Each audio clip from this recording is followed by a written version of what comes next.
Vice President at Cigna, whistleblower and reformed insurance propagandist, President of the Center for Health and Democracy, and seeking to build power and consensus on the need to expand healthcare coverage to all Americans. We also have Ian OConnor. Ian is a third-year medical student at Medical University of South Carolina, where he founded SNAP, Students for National Health Program chapter. Ian received a Bachelor of Science in Neuroscience and a Master of Science in Medical Genetics from Tulane University. I'd like to welcome today, of course, we have Keith here with us today, and Jessica is with us today. And once again, good morning. I'm Alan. Thanks for joining our Revolution South Carolina's monthly meeting. Please introduce yourself in the chat with your screen name and the organization you're with. Put questions for the panelists in the Q&A. We have two great guests with us here today. Wendell Potter, former VP at Cigna, whistleblower and reformed insurance propagandist, President of the Center for Health and Democracy, and seeking to build power and consensus on the need to expand healthcare coverage to all Americans. We have Ian OConnor. Ian is a third-year medical student at the Medical University of South Carolina, where he founded the SNAP chapter, that's Students for National Health Program. Ian received a Bachelor of Science in Neuroscience and a Master of Science in Medical Genetics from Tulane University. So this morning, let's say hello to Debs Friedman from the League of Women Voters in York County, Rod and Rock Hill. We have Martine with Rock Hill Progressives. We also have Hal from Maryland here today. So we have a great lineup for you this morning. Again, I'm Alan, and thanks for joining our monthly meeting here with our Revolution South Carolina. Please introduce yourself in the chat with your screen name and the organization you are with. Put questions for the panelists in the Q&A. Our two great guests today are Mr. Wendell Potter, a former VP at Cigna, whistleblower and reformed insurance propagandist, President of the Center for Health and Democracy, and seeking to build power and consensus on the need to expand healthcare coverage to all Americans. We also have Ian OConnor. Ian is a third-year medical student at the Medical University of South Carolina, where he founded SNAP chapter, the Students for National Health Program. Ian has a Bachelor of Science in Neuroscience and a Master of Science in Medical Genetics from Tulane University. I'd like to say hello to Keith Gray from Lancaster County, the Democratic Party chair there, and Susan Robinson, a voter, South Carolina voter, but spending the pandemic in Oregon with her family. So we have a great lineup for you again today. We have, let's see, Pat Moore, a progressive retired educator in Columbia, has just joined the call. Thank you, Pat. And I think we're about ready to kick off our May meeting. And so I'm going to turn it over to Lucero. Good morning, everybody.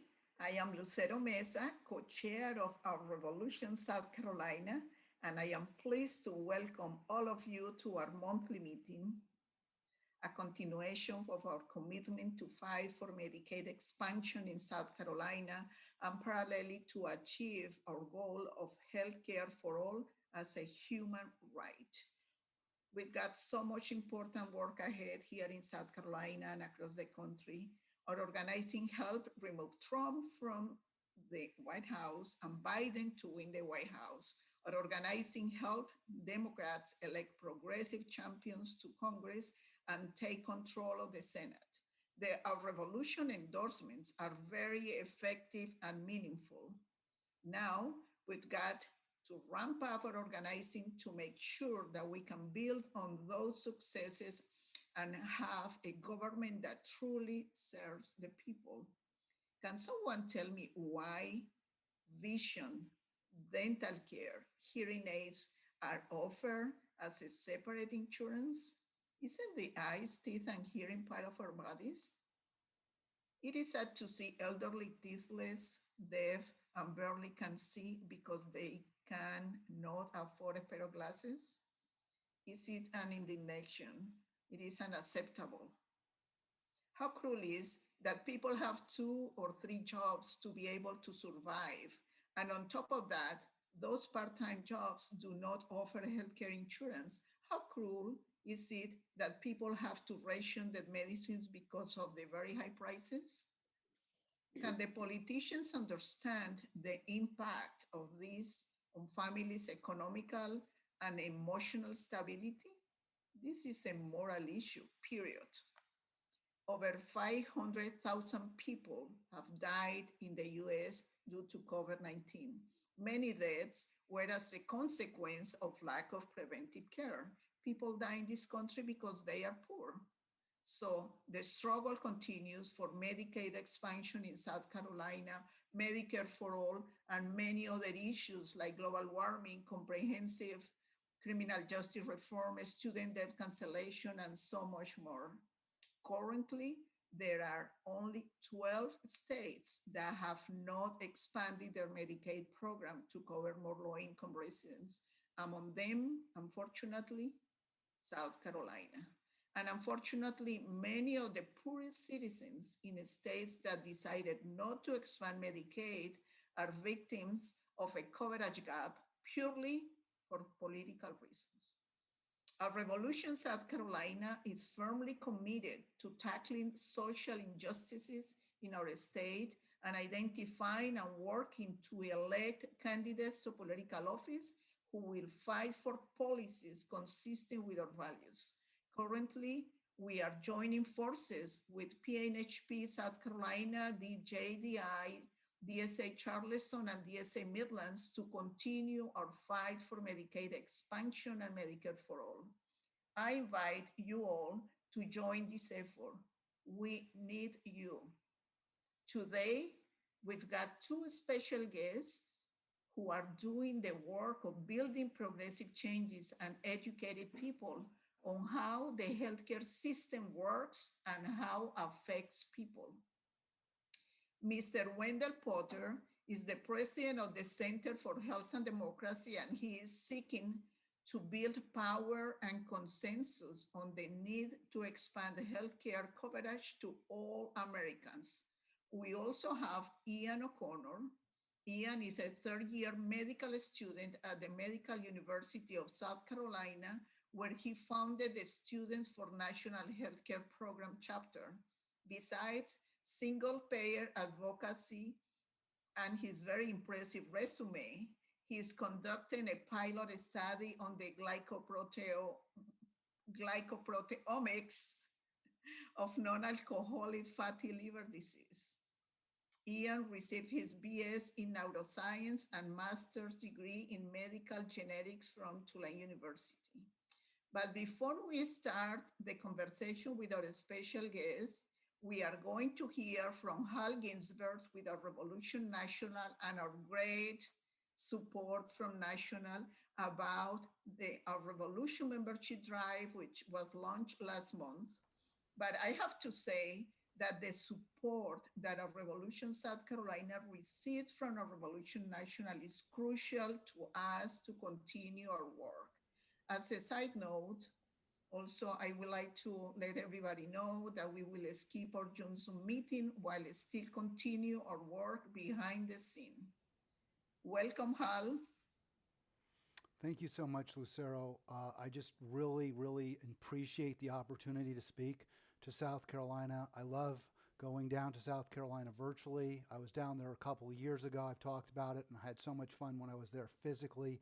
And now with the pandemic finally lifting, this could be a great opportunity for me to make it back down to South Carolina. Really enjoyed my trip there.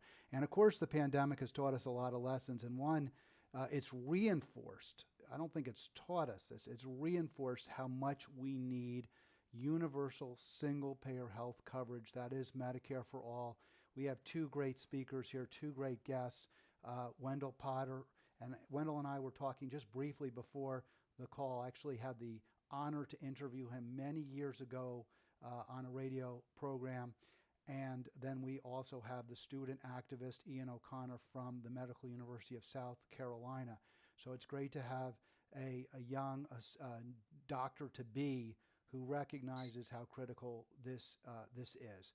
And I just want to say it's great to have Mr. Potter and Ian O'Connor on this call, but it is also sad. It is sad that 10 years after, 9 years after, 8 years after Mr. Potter and I discussed the critical nature of Medicare for all, we're still fighting this battle.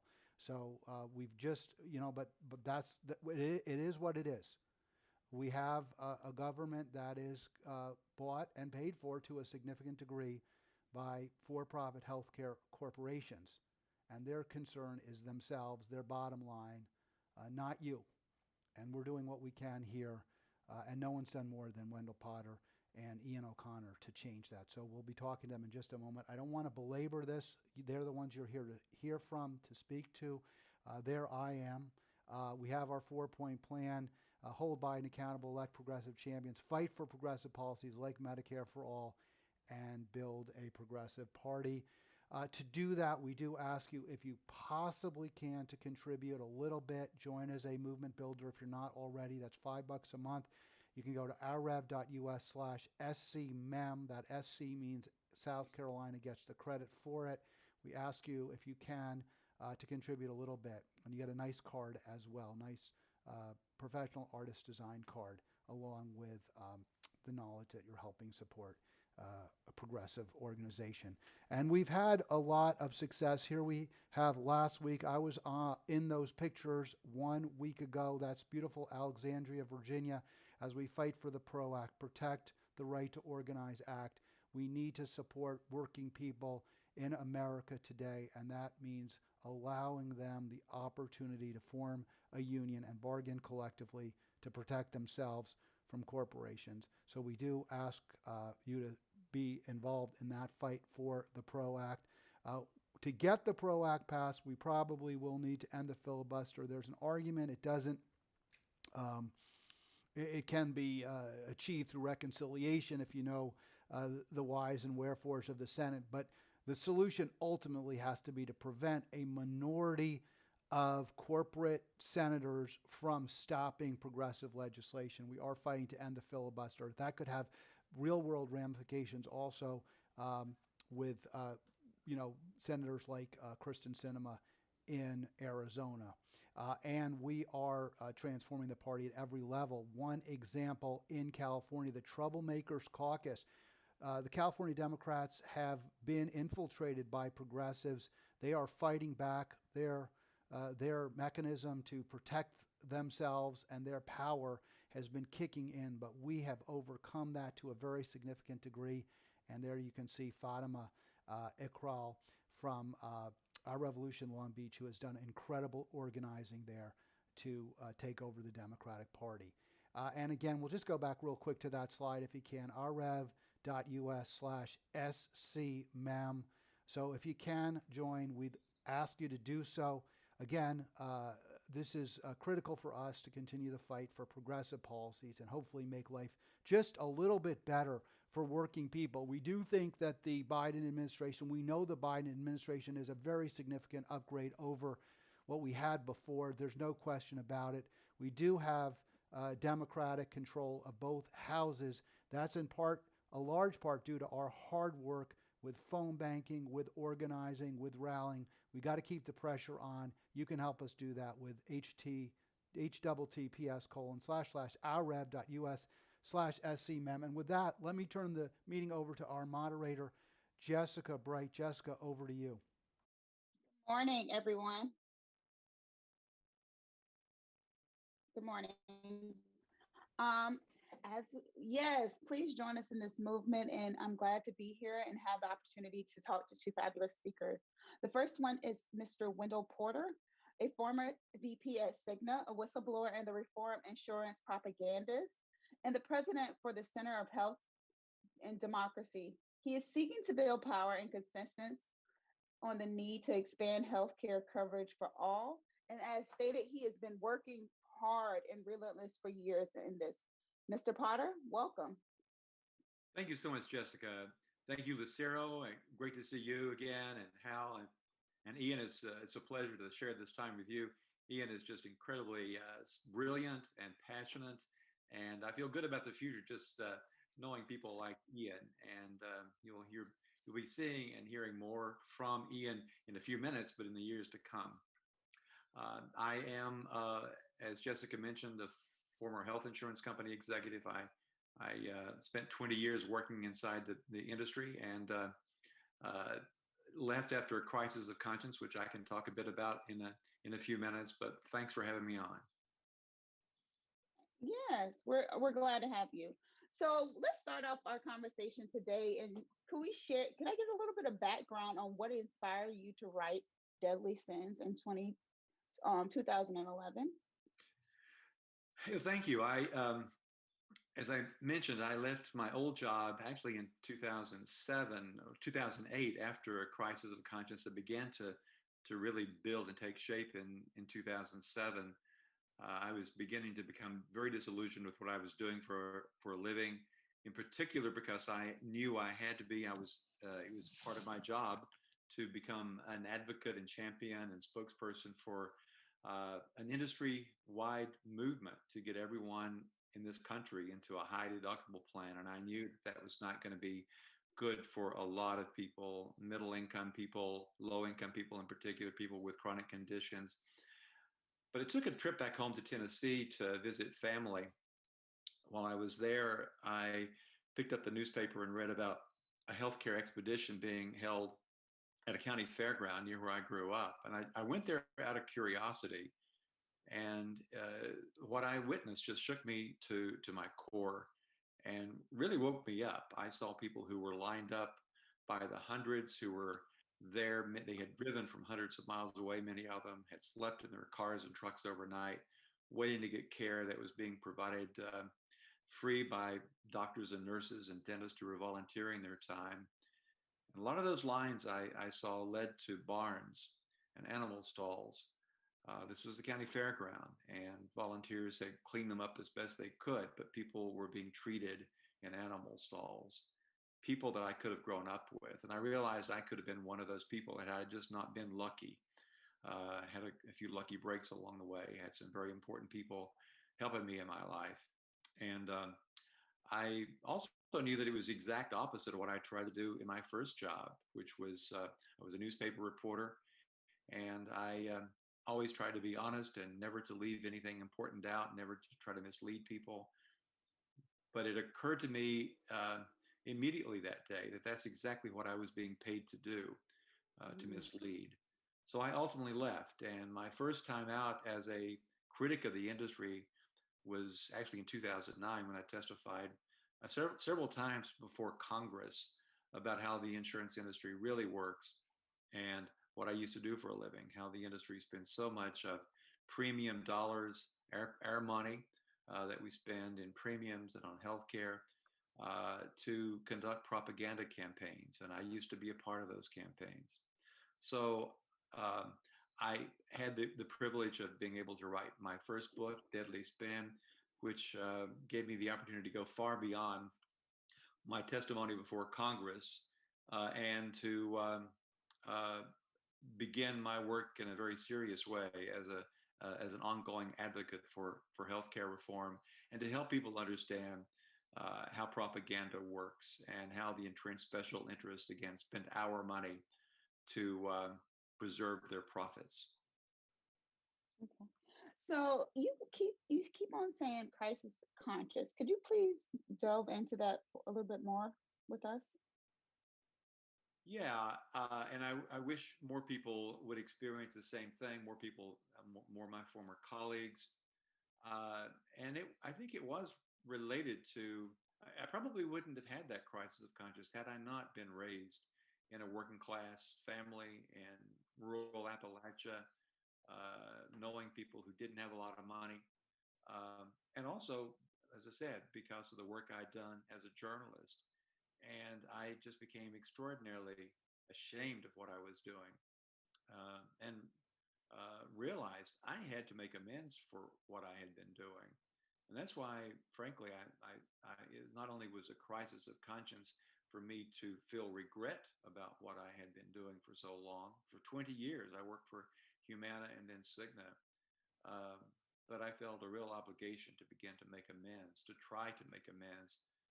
Undoubtedly, the work that I did contributed to millions of people not having health insurance, hundreds of thousands of people, millions undoubtedly who've had to file for bankruptcy, even with insurance, and the deaths of untold numbers of Americans over the years. So I hope to continue to do this work as long as I'm able. Yes. Can you tell us a little bit how big pharma and the healthcare industry has corrupted our democracy? I think you have delved into it, and I think we'll get into it, especially when we speak to Ian, because I don't think medicine is supposed to be practiced in a stall where animal feces might be. But can you tell us a little bit more from your perspective? Yeah, the big entrenched special interests that profit from this status quo, certainly big health insurance companies, but also uh, big for-profit hospital chains and even some very big so-called nonprofit hospitals, drug and medical device manufacturers, they all spend a lot of money to preserve those profits. And the work they do has kept us stuck in this place in which we still have more than 30 million Americans who don't have insurance, and twice that many, if not more, who are underinsured. They have insurance, but because of those high deductibles I mentioned, they can't pick up their prescriptions. They can't go to the doctor when they need. So people are dying in this country prematurely, in particular, people of color and people who don't have a lot of money. Um, and the companies that I work for and these other big corporations, they pool their money. They will point the finger of blame at each other when they're asked about why healthcare costs so much in this country and why we don't have universal coverage. So they will publicly point the finger at each other as being to blame without accepting any responsibility themselves. But behind the scenes, they pool their money to operate big front groups. Like the current one is called the Partnership for America's Healthcare Future. And they have state affiliates, and probably there will be one in South Carolina before too long. I know they're operating in states where lawmakers are trying to implement some state-based changes, like in Nevada and Colorado and Connecticut. Um, they also spend huge sums of money lobbying lawmakers in Washington and the state capitals, and they've all ramped up their spending this year to record highs. The pharmaceutical companies in particular, but also insurance companies. They spend a lot of money also to protect what they've achieved in terms of privatizing the current Medicare program through their Medicare Advantage plan. So they also spend huge sums of money in campaign contributions, and not just to Republicans, but to a lot of Democrats. When I was at Cigna, one of my responsibilities, my team and I doled out campaign contributions from the Political Action Committee, and we would often give more money to Democrats than Republicans because we needed to have as many of those folks on our side as well too. And I will say this again at the end of the conversation. I hope advocates for Medicare for all will try to find some time to devote to cleaning up our democracy, to good government proposals and initiatives, and to outing the Democrats that are taking money from these big companies. Wow, I think you said a lot there. And I think in our revolution, we're working to keep people accountable. But as we move forward, can you please tell us a little bit about the word choice and how it is used as a scare tactic for average Americans? Uh, in my old job, my colleagues and I spent a lot of time message testing words and phrases, and all the phrases you hear, all the talking points, you know that a lot of money has been spent on consultants to make sure that the terms are chosen to have an effect to connect with people emotionally, in most cases, to make people afraid of change. The word choice is used in a very disingenuous way by insurance companies in particular. They want us to think that we have choice, first of all, and they want us to be afraid that any kind of healthcare reform that they don't like, that they can persuade Americans that they're going to be losing important choice. And they want people to think that a majority of Americans want to have multiple choices of health insurance companies. That just simply is not true. People are afraid of losing what they have. That is true. And a lot of work needs to be done to help persuade Americans that they would be far better off in a Medicare for All type of program. But the choice that really matters to Americans and that they don't, they want obscure, is choice of healthcare providers, which the Medicare program gives those of us who are Medicare beneficiaries. We don't have limited networks of doctors and hospitals and healthcare facilities that people who are enrolled in health insurance plans, private plans, have to deal with. And that it certainly includes these so-called Medicare Advantage plans that are so profitable for health insurance companies. But they spent a lot of money deceiving us, distorting and misusing the word choice to get us to be afraid of any change that would be to the betterment to all of our benefit, but would have make a big dent in their bottom line. Wow. Wow. Oh, that's interesting. The next question that we have is, what specific regulations could be put into the current Medicare expansion bill here in South Carolina to prevent the exploitation of the health insurance industry and the pharma industry? Anything that's done at the state level, one of the regrettable things is that a lot of states have turned over their Medicaid programs to private insurance companies, and that has also become a big cash cow for the private insurance industry. They make a lot of money. In fact, if you look at the financial statements, the earnings reports of the big pharmaceutical company, big insurance companies, you'll see that the majority of their revenues now comes from public programs like Medicare and the Medicaid programs that they manage for the states. People need to hold them accountable, make sure that they're not ripping off people in South Carolina or any other state. They do. There needs to be much more transparency. Until we get to Medicare for All, we need to do all we can to keep an eye on how they are using taxpayer dollars, how they're operating the Medicaid programs, and believe it or not, insurance companies would like to see the Medicaid programs expanded in the states that haven't expanded because they figured out how to make money on programs. So people just need to be very vigilant. And as you advocate for the expansion of the Medicaid program there to cover everybody, just need to make sure that you're keeping an eye on, and policymakers are keeping an eye on just how those companies do business. Yes, I think that is very important. We've seen some of the issues with that here in South Carolina. We're almost down to the end of your section. We have about 2 more questions. What organizing measures should be put in place to ensure that we increase the power of the Healthcare for All movement? And I think you just tapped into a few things that we could do, but are there anything else that we could do on the ground here? Well, I do think that in addition to advocating for change and helping people understand what it is you really are advocating for, why Medicare for All would benefit everybody, you also need to take a page out of the playbook of the insurance industry and their front groups.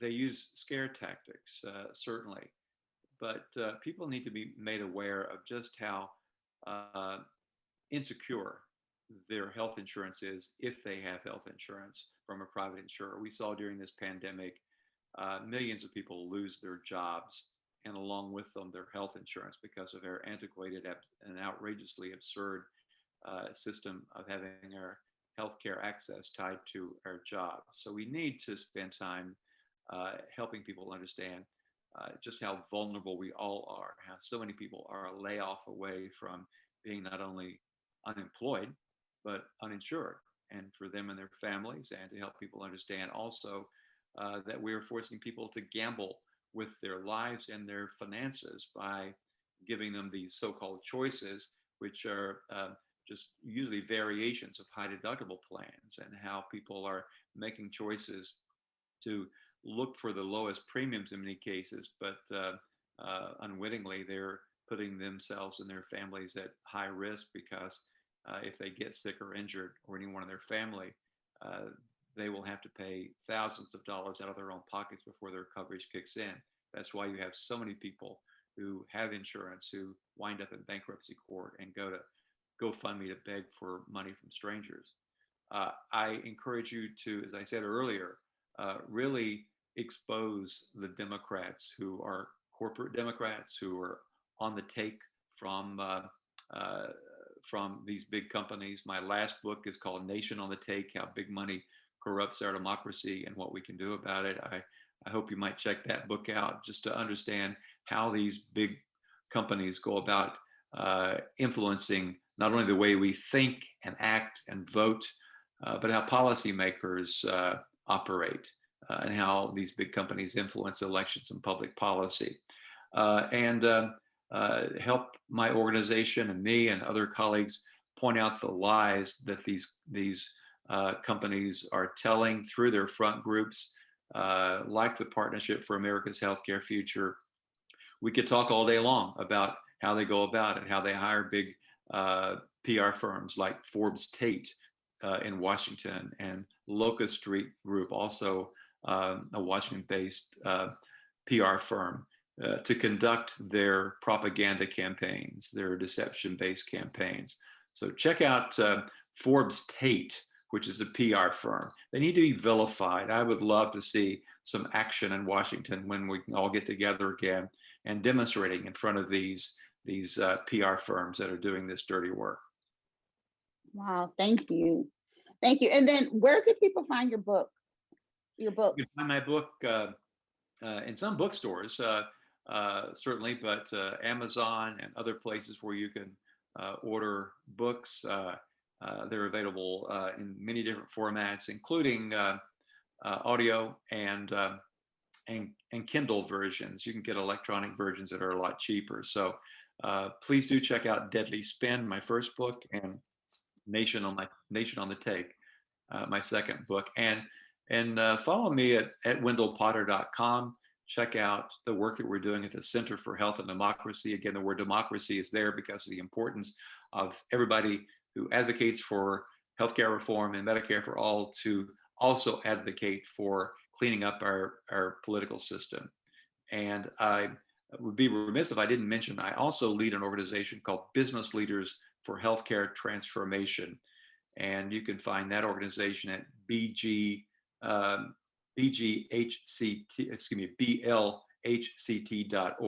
Business Leaders for Healthcare Transformation. We represent more than 3,000 businesses across the country. These business leaders are fed up with their current system. They demand change as well too. And I think getting the business voice into healthcare reform and behind Medicare for all is really important. There really are a lot of business leaders around this country, including people like Richard Master, who has been a good partner of mine. He is a business owner in the Lehigh Valley of Pennsylvania who's emerged as an incredibly important leader in this movement. He runs a very successful mid-sized business, and he's done a number of documentaries that I've worked with him on. So check out our business group as well, which Richard helped me found. All right. Katie, do we have any questions for Mr. Potter? Yes, we do. Mr. Potter, why don't more business leaders support Medicare for all? A lot of them have been unwitting accomplices of the insurance industry. They've been sold a bill of goods over many years. Um, and so they've believed those lies, and they don't understand how insurance companies are really stealing from them, robbing them blind in many ways. And that's going to be part of the work that I'll be doing going forward, is to help to expose that, to help business leaders wake up to just how they're being stolen from. Uh, and we're going to be, by the way, haven't announced this publicly, but hopefully in November, if people are once again able to travel and assemble, we're going to be having a conference of business leaders in Washington to bring the business case for Medicare for all, the business case for transformative healthcare reform. And the other reason is that a lot of business leaders certainly don't want to have more taxes than they can afford. They're willing to pay their fair share, most of them, in taxes, but they've been led to believe that Medicare for all would result in their paying more taxes. Of course, what the industry wants them to believe is, or forget, is that they would no longer be paying premiums, nor would their workers, to private insurance companies. I think there's a lot of education that needs to be done, but it's just the success that we've had of attracting 3,200 business leaders to our business group shows you there is a lot of support. And also, just last week, the Kaiser Family Foundation and the Purchasers Business Group on Health released a survey they had done of the CEOs and other executives of big companies. And the results showed that they are now saying that the current system is not sustainable for them, and they support the government being more involved in healthcare, which is a very, very significant development. All right. Thank you, Mr. Potter. Thank you. Thank you. You provided some great insight and gave us a few marching orders. We appreciate your time this morning. Thank you. All right. Next up, we have the honor to speak to Mr. Ian OConnor. Ian is a third-year medical student at the MUSC, the Medical University of South Carolina, where he founded the Students for National Health Program chapter, SNAP. And Ian received his Bachelor's of Science in Neuroscience and his Master of Science in Medical Genetics from Tulane University. Good morning, Ian. Morning. Good to see you again, Jessica, Wendell, Lucero, everyone. It's been a long, dark year, but really glad to be here. Thank you all for putting this together. I'm really excited. Yes, we're happy to have you here with us this morning. So let's just jump into our conversation. Ian, could you please tell us a little bit more on what brought you to build this organization here, or build your chapter here in South Carolina? I do, yeah. So I guess going way back, overall, I kind of wanted to share just a bit about my story, some about, what single payer and PNHP are overall, and kind of eventually a bit of a report from kind of inside of South Carolina Medical School in this regard. And so, yeah, for my story, I guess way back from the beginning, I was actually sort of always interested in science, but also kind of, people, I don't know, from Louisiana. It's a very lively, family-oriented kind of place. And for whatever reason, I kind of grew up in sort of predominantly, Black inner city public schools, as, a white guy from various working class background, but also former, slaveholding ancestor background. For whatever reason, I had great progressive parents who I guess sent me to public school. When my mom eventually kind of went back to grad school, and we could have sort of moved on up. We moved to Memphis, and I remember she always tells that she was thinking about putting me in a private school out in the kind of white flight suburbs, and visited, and I don't know, something, she was just like, some sort of feeling, she's like, we can't, I don't know, can't do this, got to stay in sort of North Memphis. And so I was always kind of compelled by, it's just, I don't know, America is really inspiring and awesome and really tragic and horrifying. And so I was always primarily into science, but but also interested for whatever reason, kind of politics, society, and so forth. And then I kind of worked briefly for summer jobs for Working Families Party in a summer in college, and would volunteer for Bernie primary campaigns and so forth. And I was always certainly fairly progressive generally, and would kind of assume like, yeah, I mean, yeah, I guess like single payer is the right thing. I don't actually know anything about economics and health policies though in detail, but that was kind of my gut.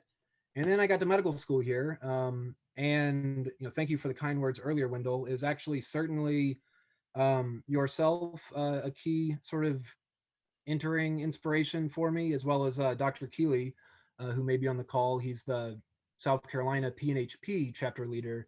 And he came thankfully and gave a little talk to us at my medical school at the beginning of medical school. And it was really just kind of an overview of what single payer really is, and why it's what we ultimately need. And that just allowed me to finally kind of dive in, kind of merge those two worlds, the science and biomedicine with kind of the societal policy economic aspect. And it did not take long at all, thanks to sort of the work of Mr. Potter and others. It was one of his documentaries called Fix It, is one of the first things that kind of got me into it all. And it became, it doesn't take long. And I'm preaching to the choir here that single payer is really sort of the way we need to go.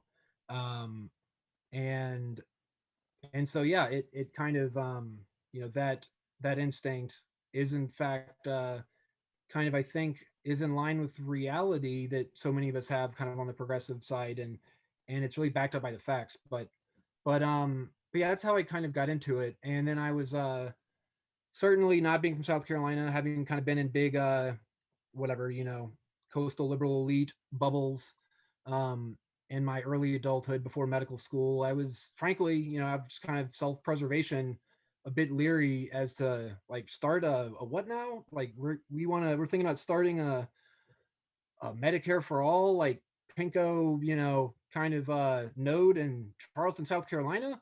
That's not that can't be wise. But really, and I'll get into this in more detail later, like I've been pleasantly surprised, shocked at times at the level of true support among our and within our institution here, I guess. I can speak more on that later. But yeah, that's how I kind of got into it. And I'm happy to share more about PNH. Yeah, I think we're going to get a little bit. So, what is the reception with your other classmates, or the other people that are in the at your medical school with joining and supporting a single payer system? Overall, and I adjusted for Charleston being, obviously a bit more progressive than the rest of the state, certainly, but still not like not what LA is to Bakersfield, for instance. It's still kind of a purpley, light blue at most progressive city. And within my peers, my classmates, I guess MUSC quickly to stratify, there's kind of the MD students, which is a state institution, and its mission is to make doctors for the state of South Carolina primarily. So our student body is fairly representative of the state of South Carolina demographically. And I'd say that it's at least, I don't know, just from kind of informal, polling in our activity on campus, like it's harder to find folks who are against it than who are quite for it. Yeah, I'd say folks, at least half of our class kind of like signed up and came to meetings of various folks. It's generally half and half-ish, at least I would say, guessing among my classmates.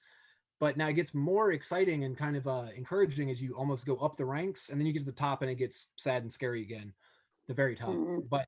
But yeah, as I kind of started, I got kind of encouraged by our I hope I won't be, breaching any confidentiality here, but a really high administrator at our school, I kind of went to her and was like, is this a really horrible idea for us to try to start this thing here, And she was like, no, I think it's great. You should do it. It's all good. I support it. And then as I started kind of just having various meetings, often not for policy advocacy reasons, just for scientific, medical, kind of research interest with various, like in fact, department chairs of various kind of MD departments, and some of them, kind of good old white men, from the South in a few cases, spontaneously brought up on their own that, I think I was talking to one of them and it was about, MUSC's buying up all these labs throughout the state. And it's just a nightmare, I guess, for him trying to run it. And, we don't have universalization of how pathology laboratory testing works. And, I was not going to bring up with this, I probably shouldn't stereotype, but kind of good old, Bubba, like from the South, kind of stereotyping, old straight cis white male with Southern accent, chair of department at MUSC in South Carolina. And he just on his own, he comes out, he's like, I'm watching this primary and they're going to kill me for it. But it's just inevitable. We need, basically said we need, universal healthcare, single payer. And so, yeah, it's really been all around. And then someone I work closely with on research, he's a high up doctor here, leader in research and administration. We were kind of working closely together at the same time that I was sort of going getting into all of this, starting the SNAP chapter, getting involved with PNHP nationally. And I was about to go to the conference, the first PNHP conference I went to a couple of years ago. And, I just kind of came up casually and I'm still feeling him out. I didn't think he was, I figured he might be fairly progressive, but I don't know. Got to be safe. He's like, where are you going? Philadelphia. Oh, what's it at? And it's like, oh, it's a conference. I was being kind of veiled. And he was sort of, we're feeling each other out. So he's like, oh, what's kind of, I was like, well, it's like, how do I say this kind of ambiguously to him and be cautious? It was like, it's it's like a universal healthcare advocacy sort of organizations conference. And he's like, what, like some Republican versus Democrat stuff? And we're walking out of his office and he's the chair of this department at the time, into just kind of the chair office headquarters milieu. And, I'm kind of being cautious. He's feeling it out. And he said, I'm like, yeah, it's sort of like that. It's like, he's like, I'm like, it's just, it just advocates for a single payer, actually. He's like, what, you mean like the Bernie plan? And he's kind of a bit brows from, and I'm like, yeah. I'm just like, you know what, screw it. I'm like, yeah, basically, pretty much, yeah. And he just kind of sits there for a painful pause. And he says, cut them all out. I say, good, excellent. Cut all of them out. They all got to go. The private insurance industry provides no value whatsoever. It's complete shit. He's heated about it.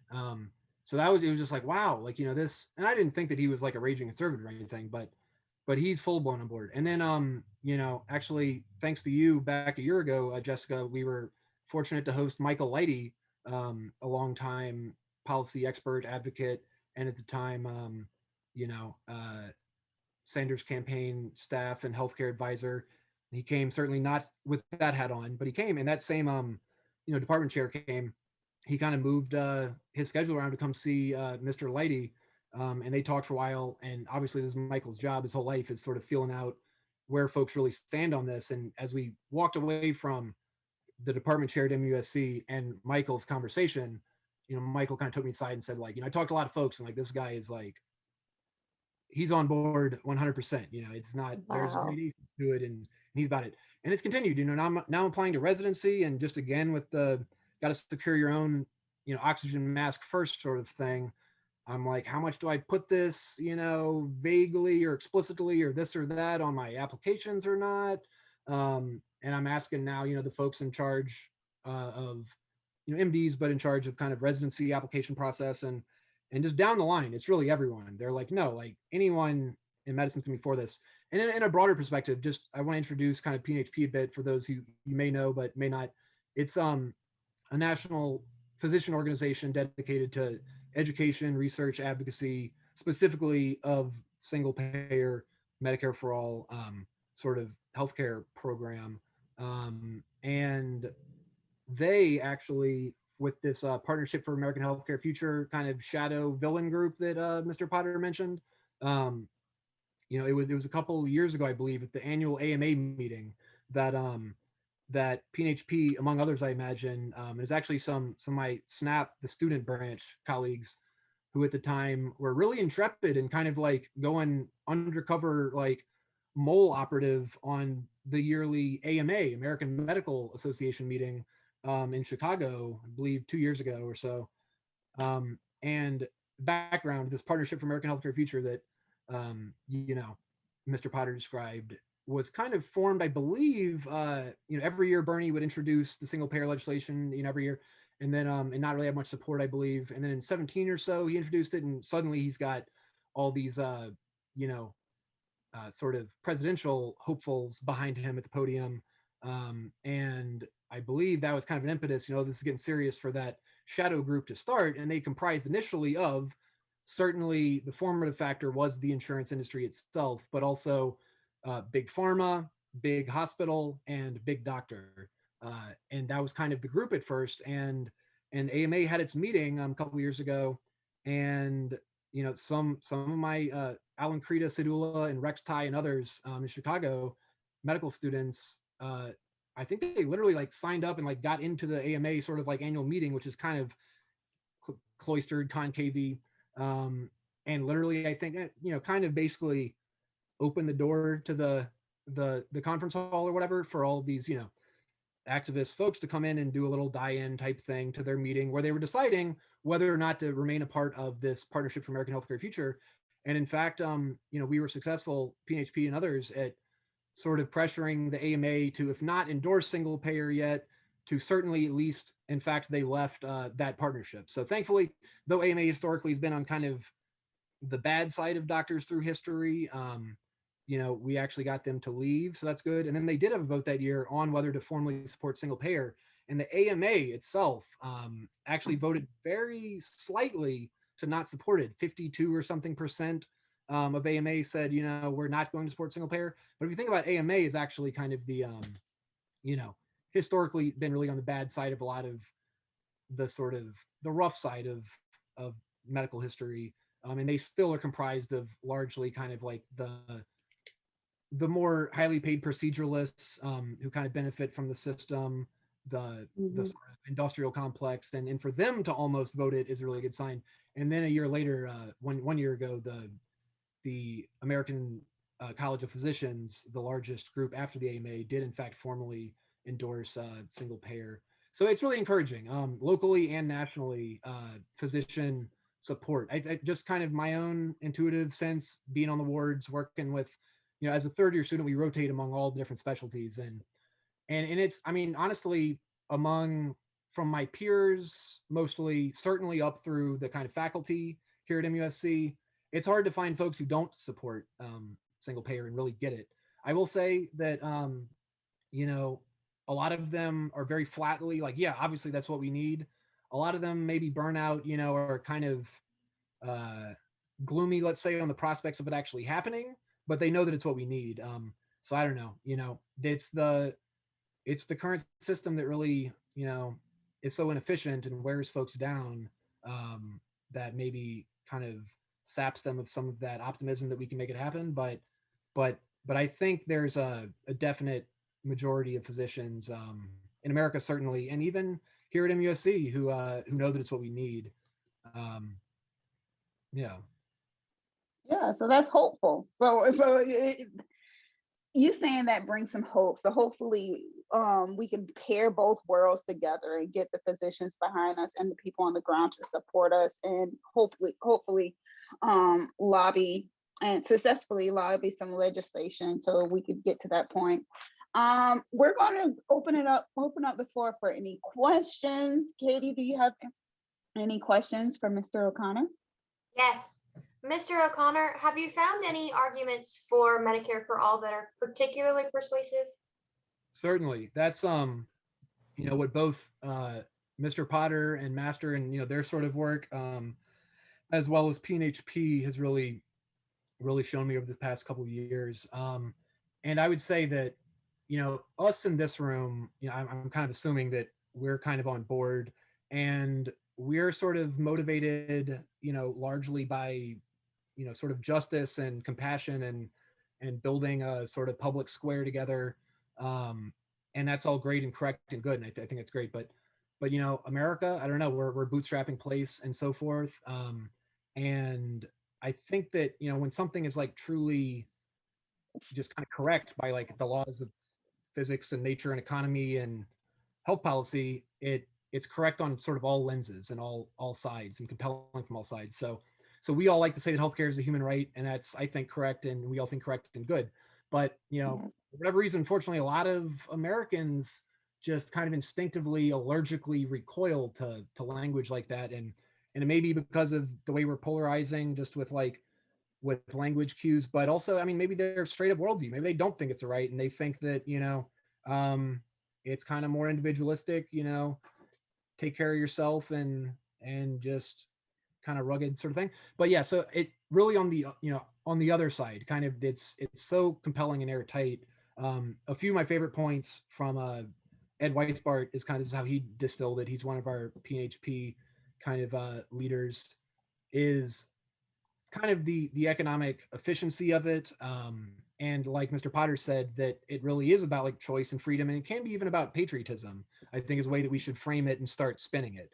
We should kind of, the way that Trump and all them will take a term like fake news or the big lie and just overtly flip it. And Wendell kind of referenced this. We can do the same thing, and I think we should, in terms of compelling arguments for for towards kind of like a American pride or something. So those kind of like the few bullet points I had here, though, are it's simple for one. That's just the flattest out case. Single payer is simple. That speaks for itself.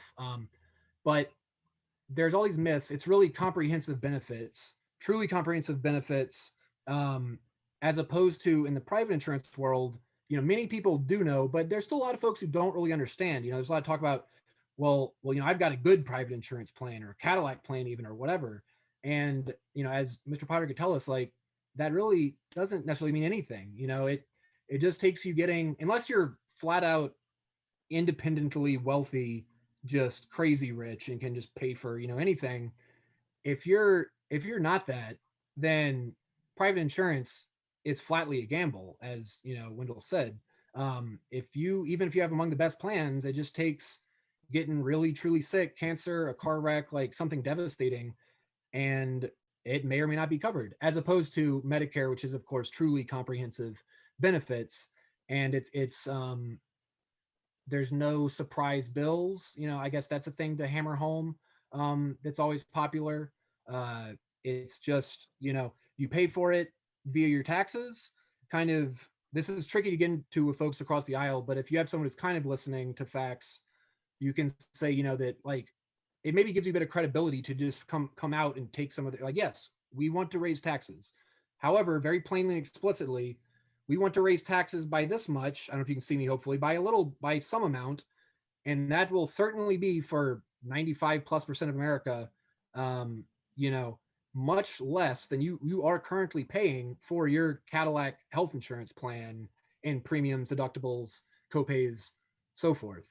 So, it's kind of like, yeah, we want to raise taxes a little bit, but because of the inherent efficiencies we will gain from single payer, it will be raised by less than you are currently paying for your private plan, which doesn't even give you what you maybe think it gives you.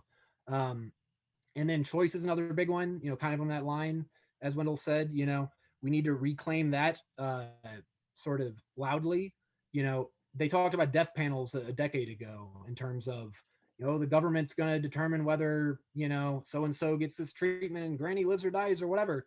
And that's of course not true. Medicare actually gives you full choice between you and your doctor, whichever doctor or provider you want to go to. And then with your doctor and provider, it's covered. It's whatever the medicine and the science says is medically necessary, Medicare covers. We actually, unfortunately, already have and have long had the death panels in the form of private insurance companies telling you what can and can't be covered and where you can and can't go and so forth. And then at the end of the day, really everything else is more expensive and wasteful. You can kind of flip that on you're trying to talk to someone kind of across the aisle. So, obviously a trope is that the private sector is somehow magically always more efficient than the public sector. And maybe that is true in some cases, I don't know. But in this one, it is not true. In this one, the private insurance industry is existentially wasteful. We could even say parasitic. It it runs off of making money by denying coverage. Its purpose is to make money, not to cover people, as opposed to Medicare, for instance, whose purpose is to keep Americans healthy, cover folks. And just like if folks like statistics, um, in the in the private health insurance ridiculous patchwork in America, we can't really say system. Um, the studies show that 34% of all costs of all money paid goes to administrative overhead, bloat you could call it, and that's Yes. because doc on both halves. On our half, on the provider half, we have to literally pay staff to fight with insurance companies over what's going to be covered or not, and that just takes time and drains, wastes money, time, providers bandwidth. We're burnt out. That's dangerous for everyone. On the other half, of course, obviously insurance companies pay a good chunk of their overhead to that staff to fighting with us, right? And so it's around a third of total costs in the private realm that goes to just this overhead waste based on us fighting with them. Hey, Ian. Whereas Medicare, of course, the latest reports are less than 3% of total overhead. Hey, Ian, great stuff. I hate to interrupt you, but we're really at the top of the hour. We gotta close up. So I'm just gonna kick it to Jessica real quick, if that's okay. Thank you, though. Tremendous All right. presentation. Thank you. So I think, Ian, how could people connect with you as we close out this call? How could people follow you and get more information? Yeah, certainly. My email address I can put in here is o'connor@musc.edu. Probably could look that up. I guess social media and whatnot. You can follow Snap, PNHP. Mine is Ian P. O'Connor @Ian P. O'Connor. And yeah, and I really want to plug for this this Medicaid expansion work y'all are doing. Some resources that really help kind of working with folks in more conservative places. I think maybe someone shared a link, hopefully, from Ed Weisbart, a little YouTube hour on kind of how to really effectively communicate these things to folks across the aisle, as well as the Fix It documentary is a good thing to get folks started on that Wendell and others made. But yeah, thank you all so much. Really exciting. Really excited to see where it goes. All right, thank you. So thank you, Wendell Potter, and thank you, Ian. So I'm kicking it back over to Hal to close out our very informational and monthly meeting for me. All right, tremendous stuff, really good, and I really hated to do that to Ian because it was so interesting, Yes. but we just had to move on. So we do have a couple of asks there for you. 3, join the fight for Medicare for All in South Carolina, our revolution, sc@outlook.com. Just email. Call for Senator Nina Turner. Look, it's all about Congress. It's all about who we put in power. And getting Senator Nina Turner into Congress. We've had her on many calls in South Carolina. She's a true ally. Will make a difference. So if you can do that, we'd greatly appreciate it. rf.us/call for Nina. And again, become a sustaining member if you can. rf.us/SC-MEM. Just a couple of other issues. Let's see. I'm having a little trouble here with the slide deck. Let's see if I can fix that problem that we're having right now. No, it doesn't want to work for some reason. So, So I'll tell you what, I'll just wrap it up then. What a great call. It was really a pleasure to speak to all the folks in South Carolina and hear such inspiring discussion. We hope you'll stay very involved with our revolution. Again, I'm Hal Ginsberg, but we thank so much Wendell, and we thank Ian O'Connor, and of course all the folks who made this a great call. We do end with our chant, when we organize, we win. We'll do it once. I'll say when we organize. If you can unmute now, you say we win. When we organize, We win. Have a great day, everyone. Thank you so much. Enjoy your afternoon.